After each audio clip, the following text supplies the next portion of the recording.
పాలవాడికి గుణపాఠం. ఒక ఊళ్ళో పాల వ్యాపారి ఉండేవాడు.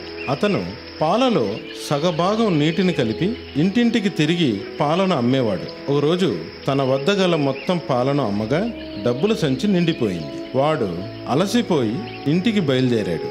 మార్గమధ్యంలో మండుటెండ ఉండడం వల్ల పచ్చని చెట్టును చూసి దాని కింద విశ్రమించ నిశ్చయించుకున్నాడు. చల్లని గాలి వీస్తుండడంతో గాఢ నిద్రలోకి జారుకున్నాడు. అలా గంటసేపటి తర్వాత నిద్ర నుంచి మేల్కొని డబ్బు సంచి తన వద్ద లేకపోవడం చూసి నిర్ఘాంతపోయాడు. ఇంతలో చెట్టుపై నాణాల సవ్వడి వినిపించింది. తలెత్తి పైకి చూస్తే ఓ కోతి పాలవాడి డబ్బు సంచిని ఒక చేత్తో పట్టుకొని చెట్టు పైన కనిపించింది. ఆకలితో ఉన్న ఆ కోతి సంచిలోని నాణాలను తీసి కొరికి పనికిరాక వాటిని కింద పడవేయసాగింది. ఈ విధంగా ఒక నాణ్యం తర్వాత ఇంకో నాణాన్ని కొరికి కిందికి విసరసాగింది. డబ్బుల సంచిలోని నాణాలన్నింటినీ కిందికి విసిరేసింది. అలా విసిరివేయబడ్డ నాణాలు కొన్ని నేల మీద, కొన్ని బావిలో పడ్డాయి. డబ్బు సంచిని ఖాళీ చేసి నేలపైకి విసిరేసింది కోతి. పాలవాడు నిస్సహాయ స్థితిలో చూస్తూ ఉండిపోయాడు. ఖాళీ డబ్బు సంచిని తీసుకొని నేలపై చెల్లాచెదురుగా పడి ఉన్న నాణాలను పోగు చేసుకున్నాడు. మొత్తం నాణాలు 100 కాగా ఇప్పుడవి 50 మాత్రమే మిగిలాయి.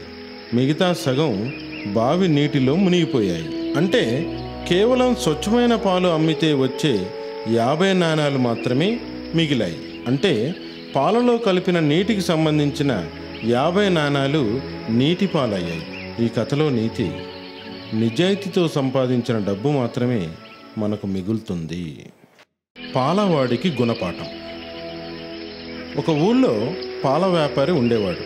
అతను పాలలో సగభాగం నీటిని కలిపి ఇంటింటికి తిరిగి పాలను అమ్మేవాడు. ఒకరోజు తన వద్ద గల మొత్తం పాలను అమ్మగా డబ్బుల సంచి నిండిపోయింది. వాడు అలసిపోయి ఇంటికి బయలుదేరాడు. మార్గమధ్యంలో మండుటెండ ఉండడం వల్ల పచ్చని చెట్టును చూసి దాని కింద విశ్రమించ నిశ్చయించుకున్నాడు. చల్లని గాలి వీస్తుండడంతో గాఢ నిద్రలోకి జారుకున్నాడు. అలా గంటసేపటి తర్వాత నిద్ర నుంచి మేల్కొని డబ్బు సంచి తన వద్ద లేకపోవడం చూసి నిర్ఘాంతపోయాడు. ఇంతలో చెట్టుపై నాణాల సవ్వడి వినిపించింది. తలెత్తి పైకి చూస్తే ఓ కోతి పాలవాడి డబ్బు సంచిని ఒక చేత్తో పట్టుకొని చెట్టు పైన కనిపించింది.